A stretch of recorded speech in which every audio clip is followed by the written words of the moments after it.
solamente se perdieron de la oración. Le pedíamos al Señor que siga bendiciéndonos como lo ha venido haciendo hasta ahora. Quiero que me acompañen al Evangelio de Juan. Ahí está el mensaje que vamos a estar predicando en esta mañana. Juan capítulo 14, versículos del 15 al 18. El Evangelio de Juan capítulo 14, versículos del 15 al 18. Hoy vamos a estar hablando acerca del amor. El amor de Dios y el amor que Dios espera y quiere producir y recibir de cada uno de nosotros. Juan capítulo 14, versículos del 15 al 18 dice: si me amáis, guardad mis mandamientos. Y yo rogaré al Padre y os dará otro consolador, para que esté con vosotros para siempre.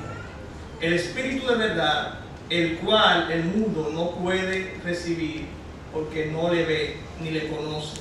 Pero vosotros le conocéis, porque mora con vosotros y estará en vosotros.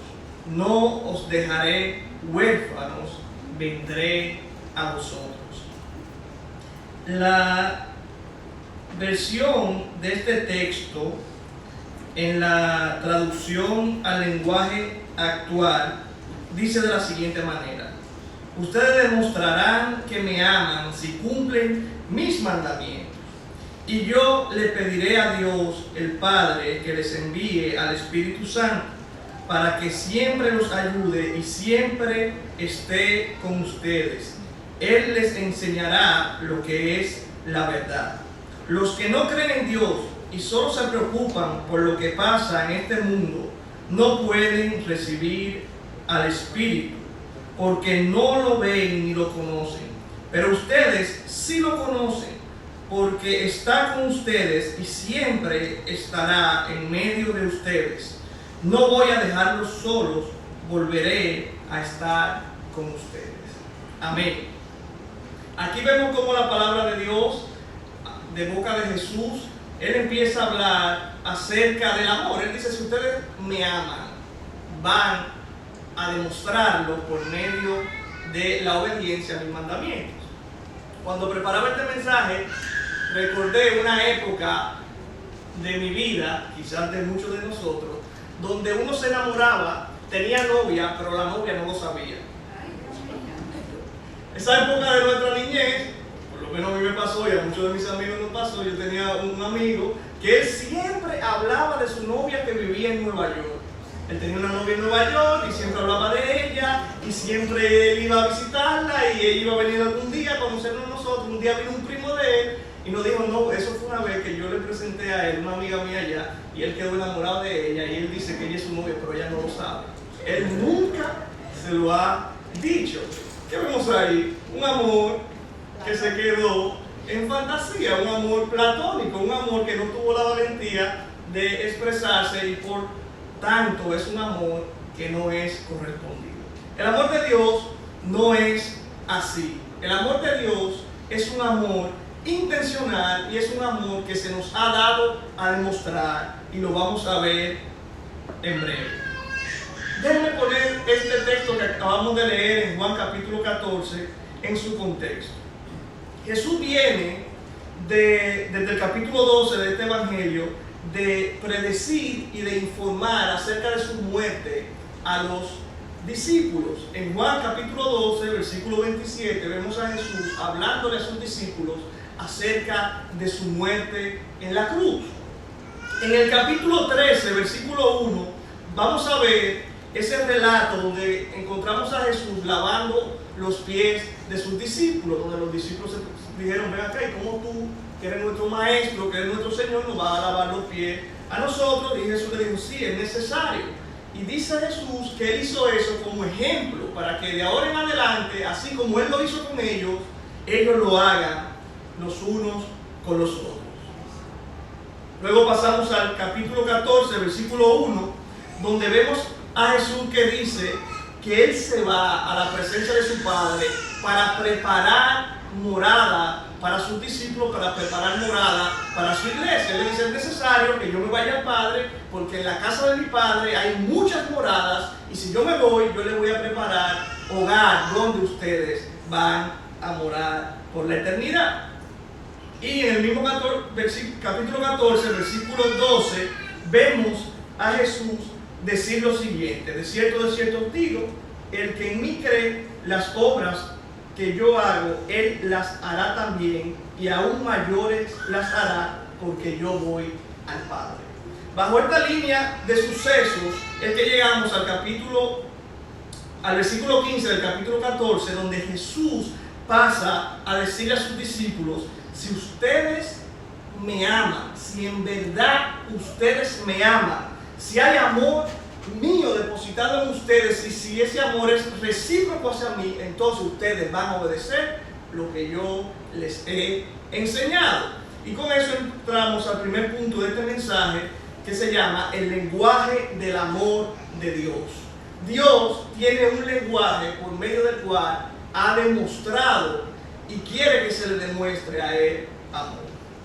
Nuestro hermano José Luis en la reflexión traía a colación el texto cumbre, Juan 3:16, donde la palabra de Dios nos enseña que de tal manera amó Dios al mundo. Fíjense la expresión ahí, de tal manera, haciendo énfasis en un amor grande, en un amor inmenso. En otras palabras, la Biblia nos está queriendo decir: fíjense qué tan grande es el amor de Dios, que Él dio a su único Hijo por ustedes. De ese tamaño, hermanos, es el amor de Dios por los hombres, por la humanidad, por usted y por mí. Es tan grande que fue movido a dar su único Hijo. Pero debemos hablar también del amor del Hijo. El amor del Hijo es tan grande, no solamente hacia nosotros, sino que también hacia su Padre que lo envió, que Él valientemente respondió a ese llamado y obedeció. Y Él dijo: tú me envías, yo voy, yo voy. Y la narrativa bíblica nos enseña por todo lo que pasó Jesucristo para cumplir con la voluntad del Padre, con aquella voluntad que tenía como propósito mostrar su amor. Y al mismo tiempo el Hijo está mostrando su amor por nosotros, diciendo: el Padre los ama y me envió, yo los amo y estoy aquí. Yo vine porque los amo a ustedes y porque amo a mi Padre. De esa misma manera, los discípulos debemos responder de manera obediente. Quiero leer un comentario acerca de un comentarista llamado David Bussy. Él dice: es maravilloso cuando nuestro amor por Jesús tiene sentimientos y está lleno de pasión, pero este amor siempre debe estar conectado o dirigido a guardar sus mandamientos. De lo contrario, no es amor. Imagínese una persona que le diga a usted: ay, hermano, yo sí te amo, tú no sabes lo mucho que yo te amo, y te mete el pie para que te caiga por la escalera. O cuando tienes una necesidad y ese hermano tiene la capacidad, o esa persona tiene la capacidad de ayudarte en una situación difícil, no lo hace. ¿Cómo se demuestra el amor? Siempre he escuchado que el amor se demuestra con hechos. Y la Biblia da lugar a esto. El amor de Dios se demostró con hechos, hermanos. Ese amor soñador, ese amor altruista que está por las nubes, no cabe en Dios. Dios nos amó, lo demostró con hechos. Nosotros amamos a Dios, Él exige: demuéstralo con hechos, obedece a mis mandamientos. De tal manera que la palabra nos manda a revisar el amor que tenemos por nuestro Señor Jesucristo, por nuestro Dios. ¿Cómo amo? ¿Qué tanto amo yo al Señor? Y debemos considerar lo siguiente, y es que lo contrario a obedecer es la desobediencia.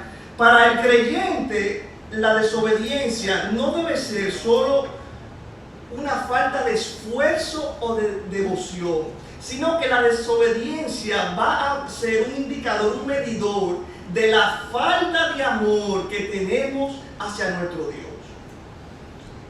La desobediencia no simplemente va a venir a dejarnos ver lo débil que somos.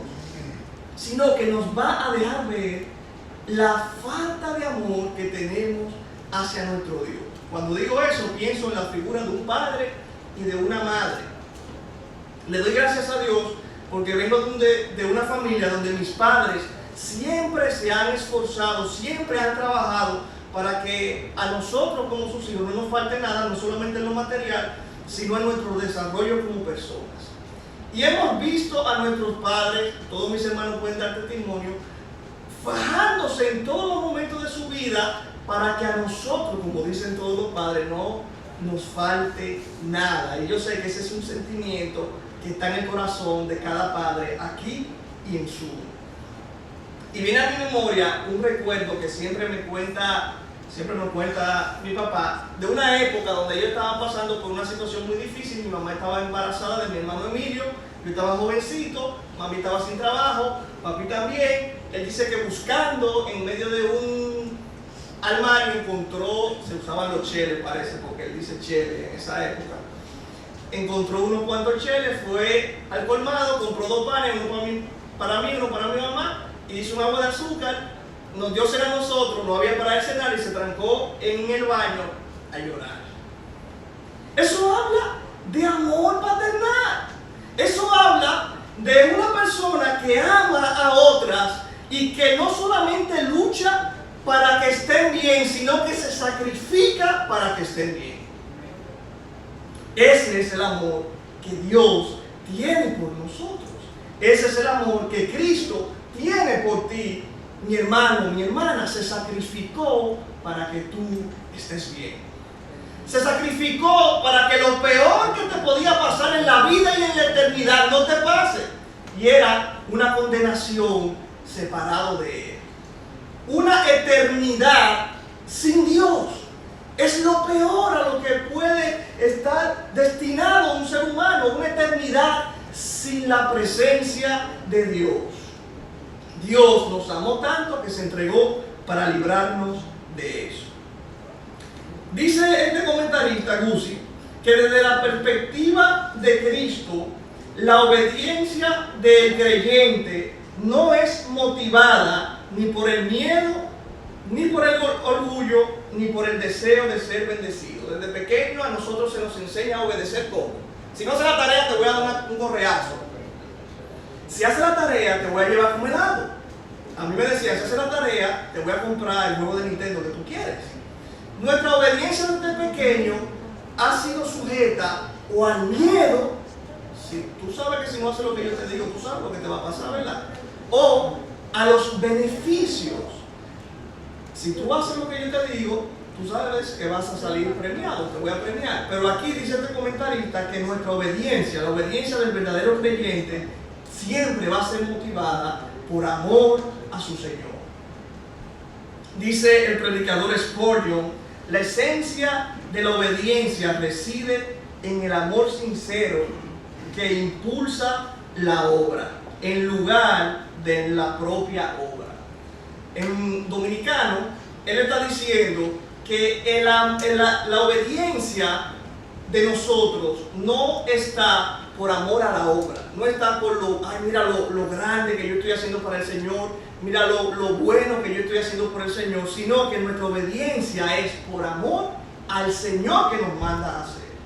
De tal manera que nosotros debemos mirar más allá de los hechos que nosotros hacemos, de las cosas a las que hemos sido llamados a hacer, sino que debemos ver a aquel que nos llamó a hacer las cosas. Debemos poner nuestros ojos en Jesús y debemos, por amor a Jesús, obedecer y ser pacientes y permanecer en todo lo que Él nos pide. Ahora, Jesús le está diciendo a ti, si tú me amas, vas a obedecer mi mandamiento. Eso debemos aterrizarlo un poco porque en el contexto inmediato, es decir, en los textos que ya vimos atrás de lo que estamos leyendo, Jesús está hablando de un tema fundamental. En Juan capítulo 13, versículo del 14 al 15, vemos a Jesús que manda a sus discípulos a lavarse los pies los unos a los otros después de que Él mismo les dio ejemplo. Él les dice, yo hago esto para que ustedes encuentren ejemplo en mí. el maestro es mayor que sus discípulos. Si yo lo hago, ustedes también tienen y pueden hacerlo. Háganlo entre ustedes y háganlo con los demás. ¿Qué estamos viendo aquí a Jesús? Dando ejemplo de servicio y mandando a sus discípulos a servirse los unos a los otros. Y en Juan, capítulo 13 también, versículo 34, vemos a Jesús, lo voy a leer, diciendo lo siguiente: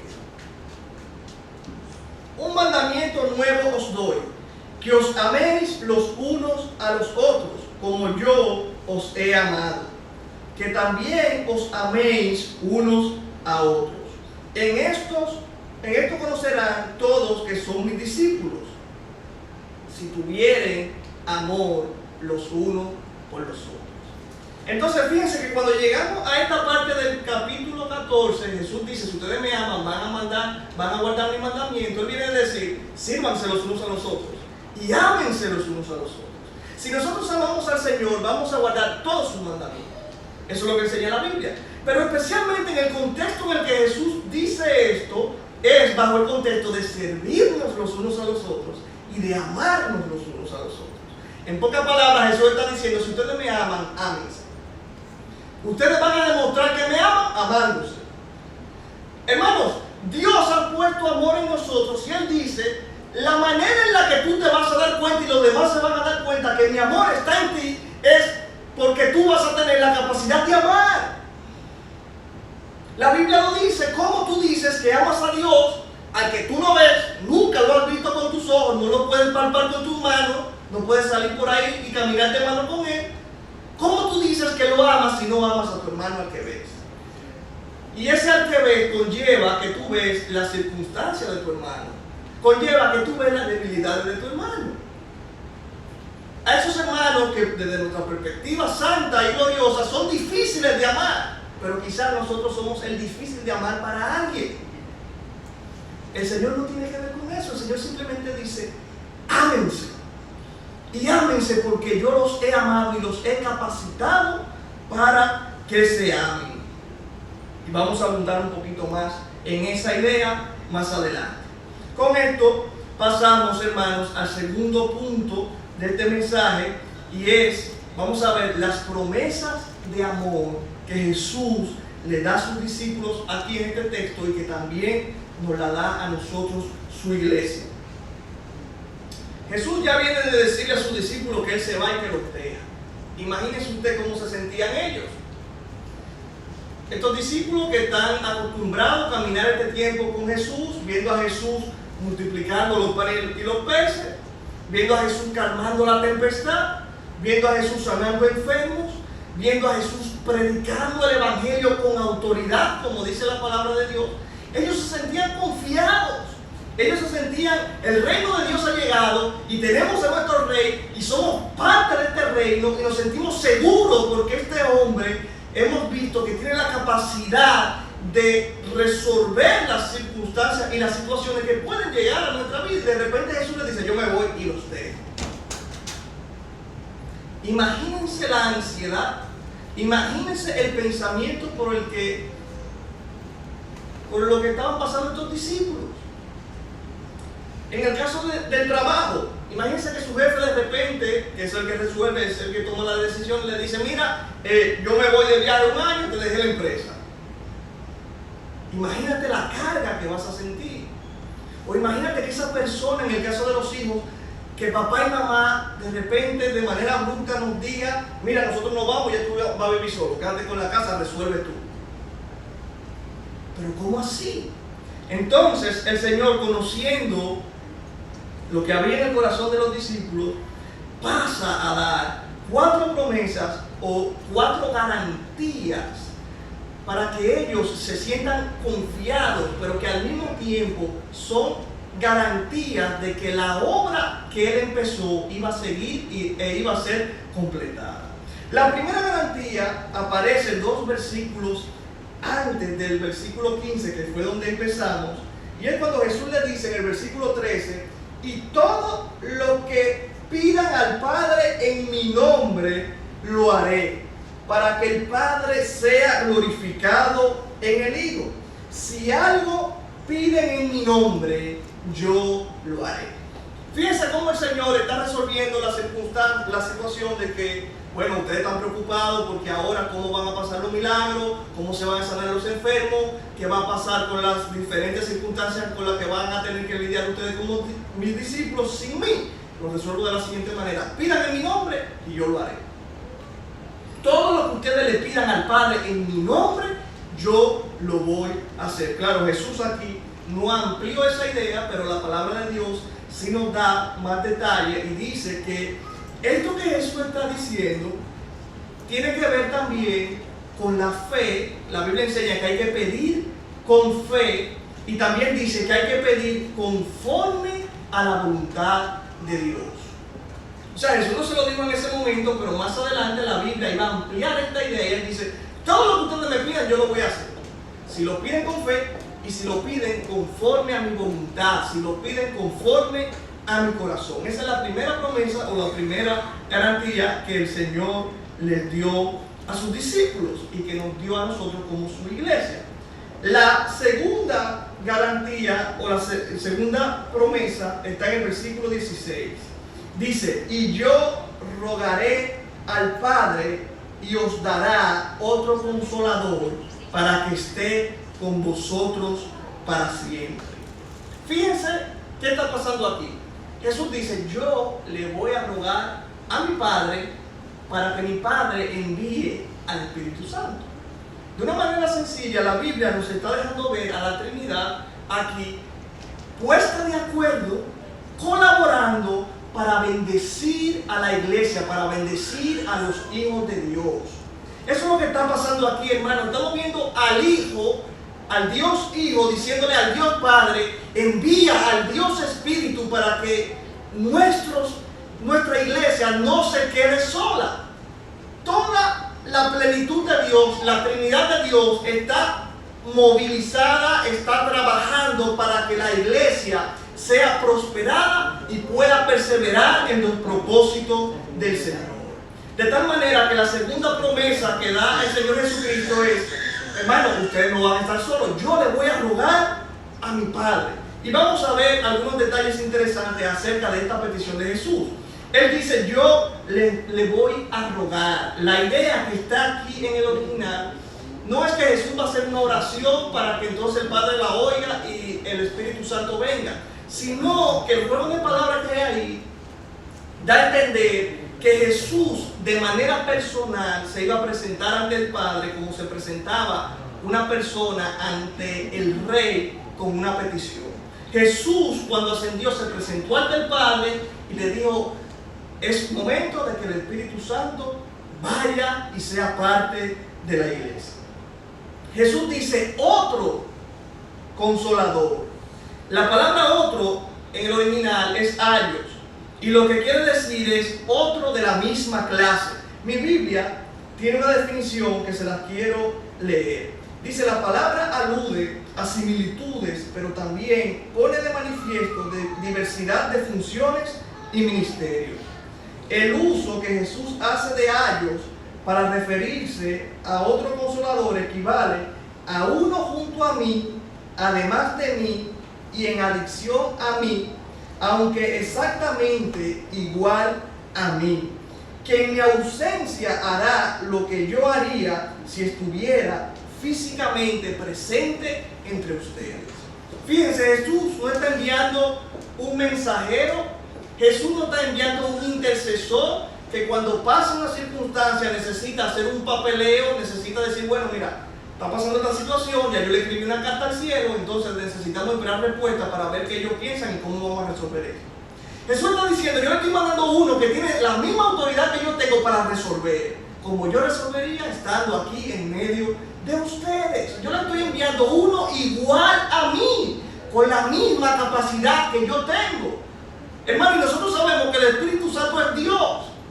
Por eso sabemos que la promesa que Jesús hizo cuando se iba: y yo estaré con vosotros todos los días hasta el fin del mundo, se cumple por medio del Espíritu Santo. Cristo está en nosotros por medio del Espíritu Santo, que es Dios. De tal manera que no hay un día en nuestra vida, no hay una circunstancia en nuestra vida, hermano, por la que pasemos solos. Podemos estar solos separado de otra persona, pero sin Dios jamás. Él se ocupó de que sea así, sea en la enfermedad o en la salud, sea en un momento de gozo o en un momento difícil. El Señor se encargó de Él estar presente ahí, compartiendo cualquiera que sea el momento, porque nos ama.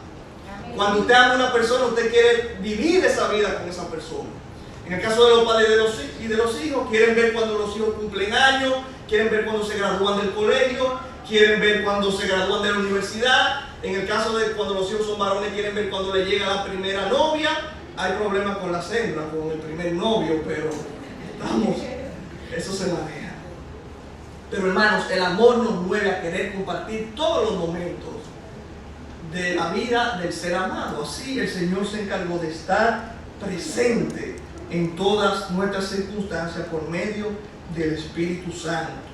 La palabra consolador que se utiliza aquí es paracletos, ya la habíamos visto anteriormente, y se define como uno que es llamado para ayudar a otro, un defensor o un intercesor. En la primera carta de Juan, capítulo 2, versículo 1, vemos que Juan dice que si alguno pecare, tiene abogado a Jesucristo el justo. Es esa misma idea la que se presenta aquí con el Espíritu Santo, la idea de uno que nos defiende, de uno que aboga por nosotros. Esta palabra paracletos, cuando se tradujo en la versión de la Biblia en inglés, la King James, se tradujo de una palabra en latín que se pronuncia más o menos confortare, que traducida al español dice fortalecer. Es decir, que el Espíritu Santo no solamente es el que nos acompaña y nos defiende, sino que es el que nos fortalece, el que nos da la fuerza para seguir.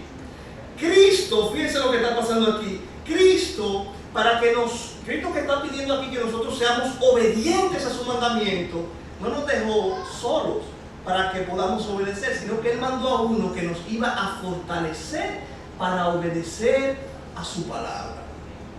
De tal manera, hermano, que en ti y en mí está la capacidad de ser obedientes. Hemos sido capacitados por el Señor para obedecer con su Espíritu Santo. Y el Espíritu Santo, como es Dios, puede hacer muchísimas cosas, todo lo que Él quiera. Pero una de sus funciones principales es, Jesús lo dijo, llevarnos a toda verdad, llevarnos al conocimiento de la verdad, pero llevarnos a obedecer a Cristo, llevarnos a ser fiel, permanecer en Cristo. De manera tal, hermano, que cuando la Biblia dice que nosotros no somos de lo que retrocedemos, sino de lo que permanecemos, la Biblia, el Señor lo puede decir con toda autoridad, porque ya Él se encargó de que eso sea así. No nos mandó un ayudador externo, sino que se encargó de Él ahora estar dentro de nosotros, estar en nosotros para ser el motor que nos impulse a permanecer hasta el fin, como dice la Biblia. Y el que permanezca hasta el fin, ese será salvo. Y aquí Jesús dice que ese consolador va a ser enviado para estar con nosotros para siempre. No como en el Antiguo Testamento, que el Espíritu de Dios descendía sobre el profeta para traer palabra de Dios, o sobre los reyes para iluminarlo con sabiduría, o sobre algunas personas en específica para hacer tareas puntuales y luego se iba.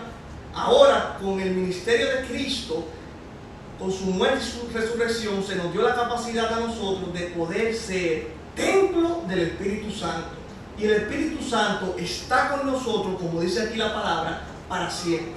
El Espíritu Santo no toma vacaciones de nosotros, el Espíritu Santo no tiene hora de almuerzo de nosotros. Él está con nosotros siempre y para siempre. Aquí Jesús, en el versículo 17, sigue hablando de ese Espíritu y dice: el Espíritu de verdad, el cual el mundo no puede recibir porque no le ve ni le conoce. Jesús dice que ese Espíritu por el cual nosotros íbamos a ser fortalecidos y con el cual íbamos a ser capacitados, y habla de el Espíritu como si fuera una persona, no una cosa, no un poder impersonal, sino precisamente una persona. Él dice: ese Espíritu de verdad el mundo no lo puede recibir. el mundo no lo puede percibir. El mundo ni siquiera sabe de él. El mundo no sabe cómo funciona el Espíritu. El mundo no tiene acceso al Espíritu. ¿Por qué? Primero de Corintios capítulo 2, versículos del 11 al 14, Pablo habla un poco acerca de este tema. Él dice, porque ¿quién de los hombres sabe las cosas de los hombres, sino el espíritu del hombre que está en él? Así tampoco nadie conoció las cosas de Dios, sino el Espíritu de Dios. Y nosotros no hemos recibido el espíritu del mundo, sino el Espíritu que proviene de Dios, para que seamos lo que Dios nos ha concedido. Para que sepamos, lo que Dios nos ha concedido. Lo cual también hablamos, no con palabras enseñadas por sabiduría humana, sino con las que enseña el Espíritu, acomodando lo espiritual a lo espiritual. Pero el hombre natural no percibe las cosas que son del Espíritu de Dios, porque para él son locura, y no las puede entender, porque se han de discernir espiritualmente. Fíjense cómo el mundo que se ha volcado al pecado, una persona que está separada de Dios, no puede discernir, no puede darse cuenta de las cosas que hace el Espíritu. Porque la Biblia dice que esa persona no está capacitada espiritualmente para poder tener una relación con el Espíritu Santo. De una manera sencilla, y viendo aquí cómo la palabra Espíritu Santo y cómo Cristo dice el Espíritu de verdad, nosotros sabemos que el mundo está sumido en el pecado y también en la mentira. Dice un comentarista que un mundo que es manipulado y guiado por el pecado y por la mentira es incapaz de querer recibir o de querer lidiar con un espíritu que es santo y que es verdad. El peor enemigo de la mentira es la verdad. El que anda en mentira lucha y trabaja para que su mentira no salga a la luz, es decir, para que su mentira no sea desmentida por la verdad. Entonces, por ese propósito, por ese motivo, Cristo dice que ese espíritu que Él envía, el mundo no puede percibirlo, no puede conocerlo, pero Él dice, pero vosotros, pero ustedes sí le conocen, porque mora con ustedes y estará en ustedes. Fíjense, a diferencia del mundo, el discípulo de Jesús debe conocer al Espíritu Santo. La palabra conocer habla de relación. El discípulo de Jesús debe relacionarse con el Espíritu Santo, que mora, que habita, que vive en cada uno de nosotros. Debemos tener una relación con Él. Él es una persona, debemos relacionarnos con Él, con Dios Espíritu. El discípulo de Jesús debe tener el Espíritu Santo con Él. Habla de compañía, habla de que lo tomemos en cuenta para nuestras decisiones y para las actividades en las que nos desenvolvemos. Pero Jesús dice que también, a diferencia del mundo, el discípulo de Jesús debe tener el Espíritu Santo en Él. Fíjense, primero con Él, ahora en Él. Y aquí esto nos da la idea de que el Espíritu Santo no solamente debe acompañarnos, sino que debemos dejar que Él obre en nosotros. Es decir, yo no ando con el Espíritu Santo como un compañero, mira, acompáñame a hacer esta diligencia y ya. Sino que el Espíritu Santo debe tener la autoridad en nuestra vida de Él decidir cómo se van a hacer las diligencias y cuáles diligencias se van a hacer. Esa es la idea que da Jesús aquí de en ustedes. No solamente el Espíritu Santo con ustedes, sino en ustedes, obrando en ustedes. Es la misma idea que dice Jesús, que se materializa en el libro de los Hechos, y el Espíritu Santo vendrá sobre vosotros. Habla de cobertura, habla del Espíritu Santo permeándonos, cubriéndonos por completo, y Él tomando decisiones por nosotros y con nosotros. Con esto llegamos a la tercera promesa, y es que Jesús, luego de que le promete el Espíritu Santo, dice: yo no los voy a dejar huérfanos. Yo no los voy a dejar huérfanos. Para la época, hermano, un discípulo veía a un maestro como su padre, y los discípulos pasaban a ser como si fueran los hijos de ese maestro. De tal manera que cuando ese maestro moría, los discípulos quedaban huérfanos. Bajo esta idea, Jesús se fue, dejó a sus discípulos, pero él dice, yo no los voy a dejar huérfanos, yo les voy a enviar a otro igual a mí que va a estar con ustedes. El mismo predicador que cité ahorita, Spurgeon, él dice lo siguiente con relación a este punto. Él dice, un huérfano tiene padres que están muertos. El Espíritu nos muestra que Jesús está vivo. Un huérfano se quedó solo. El Espíritu nos acerca a la presencia de Dios. Un huérfano ha perdido su proveedor. El Espíritu proporciona todas las cosas que el creyente necesita. Un huérfano se queda sin instrucción. El Espíritu nos enseña todas las cosas y nos lleva a toda verdad. Un huérfano no tiene defensor. El Espíritu Santo es poderoso y es nuestro defensor. Entonces fíjense cómo este predicador hace esta comparación. Cuando Jesús dice, yo no lo voy a dejar huérfano, aquí Él nos enseña todas las cosas que hace el Espíritu Santo, que nos dejan ver a nosotros, hermanos, que nuestro Dios está más cerca de lo que creemos. Ese Dios que quizás cuando nos arrodillamos a orar, lo imaginamos en su trono sentado allá arriba. Aquí la palabra de Dios nos dice, no lo busques muy lejos. Ese Dios está más cerca de ti de lo que tú te estás imaginando. Está a tu lado, está en ti, está acompañándote en todo momento. En esa oración, antes de que la hicieras, estaba contigo. Y está contigo y estará contigo, como dice Jesús, para siempre, por medio del Espíritu Santo. Cuarta y última promesa. Él dice ahí mismo en el versículo 18, luego de que dijo, no los dejaré huérfanos, Él dice, vendré a ustedes. Vendré a ustedes. Y esta promesa de Cristo tiene 3 tiempos en la que se cumple. La primera, que solo aplica para los discípulos que estaban aquí con Jesús. Recuerden que Jesús, cuando les dice esto, luego pasó por la muerte. Los discípulos se recogieron, estaban asustados en una habitación. Y cuando Él resucita, es el primer cumplimiento de esta promesa. Jesús le dijo, yo vuelvo, volvió de la muerte y se presentó delante de ellos. La segunda manera en la que se cumple esta promesa funciona para ellos y funciona para nosotros y para toda la iglesia a través de los siglos. Y es por medio de la venida del Espíritu Santo. Jesús le dijo, yo vuelvo, y le mandó a uno igual a Él, al Espíritu Santo, que también es Dios. Y la tercera y última forma en la que se va a cumplir, que es la que estamos esperando, por medio de su segunda venida. Cristo dijo, yo voy a volver y voy a levantar mi iglesia y voy a juzgar con vara de hierro.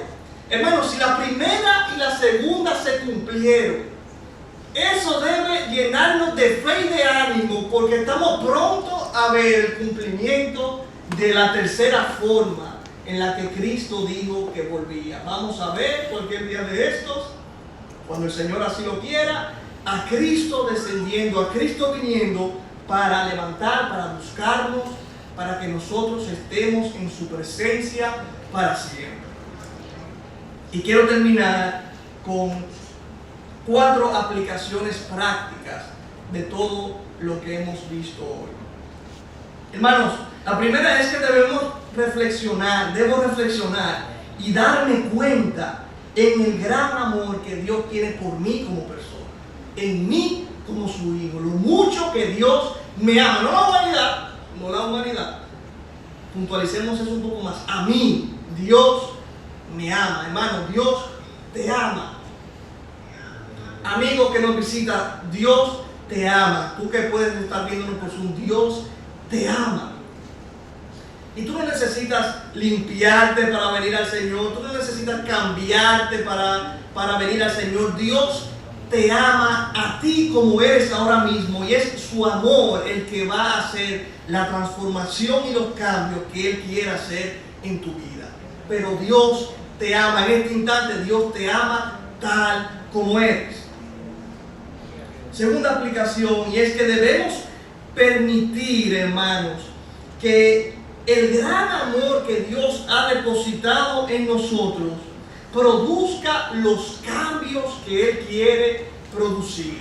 Hemos dicho que el Espíritu Santo mora en nosotros. vive en nosotros como si fuéramos, y lo somos, su casa. El Espíritu Santo es el dueño de nosotros. Entonces debemos dejar que el Espíritu Santo amueble la casa como Él quiera.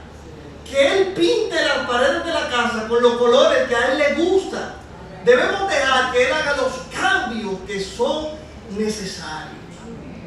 Y recuerdo un testimonio que daba un predicador que escuché hace mucho tiempo, y él dice que al lado de su casa estaban remodelando.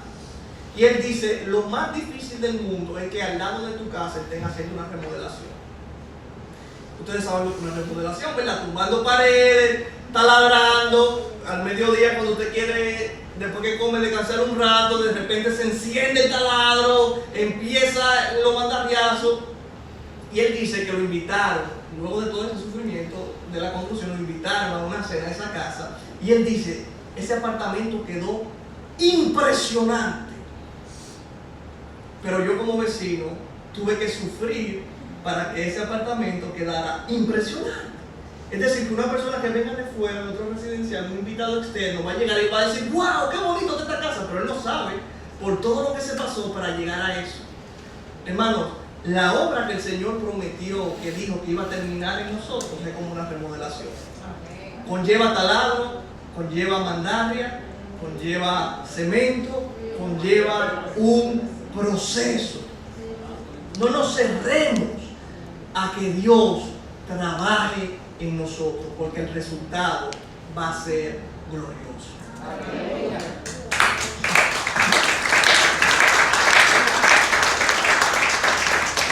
El último punto, con esto termino para orar. Debemos, hermanos, hablar y compartir ese amor que Dios tiene por nosotros y que nosotros tenemos por Dios. Así como una persona que está enamorada, no sé si ustedes han visto un muchacho, claro que lo han visto, un joven enamorado solo quiere estar hablando de la muchacha que le gusta, o viceversa. Así nosotros debemos hablar del amor de Dios, y con el amor de Dios se permite algo que no se permite en el caso de dos enamorados, y es que nosotros no solamente necesitamos hablar de ese amor, sino que vamos a querer compartir ese amor. Vamos a querer que los demás se enamoren de nuestro Dios, a diferencia de un muchacho que está enamorado de una muchacha. No quieren que se le enamoren de su muchacha, pero aquí sí aplica. Nosotros debemos ser intencionales, hermanos. Debemos militar, debemos levantarnos por la mañana con el deseo de que otros se enamoren del Dios que nos ama y del Dios al que nosotros amamos. Permítanme orar en esa dirección. Padre, en el nombre poderoso